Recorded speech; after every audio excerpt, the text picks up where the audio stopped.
DYAM Tunku Ismail Sultan Ibrahim, pemangku Sultan Johor, menzahirkan pandangan tegas terhadap keputusan FIFA menolak rayuan hukuman ke atas 7 pemain warisan Malaysia.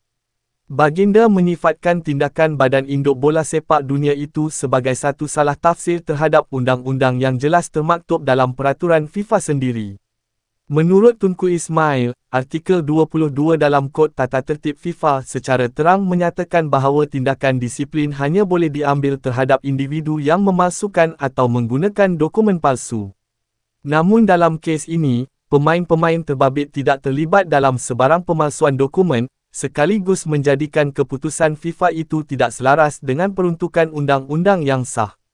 FIFA terus menghukum para pemain dengan tidak menggunakan peruntukan sebenar undang-undang, sedangkan artikel 22 dalam Kod FIFA menyatakan bahawa hanya mereka yang memalsukan atau menggunakan dokumen palsu boleh dikenakan tindakan, dan perkara itu langsung tidak terpakai kepada para pemain, titah Baginda.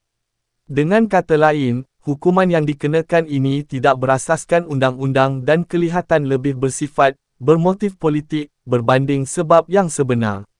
Ada yang memilih untuk menuding jari, ada yang memilih untuk membuat bising, tetapi saya memilih untuk berdiri dan menyokong perjuangan berhabis-habisan demi para pemain, yang kini akan diteruskan ke CAS, sebuah badan bebas, tulis Baginda lagi.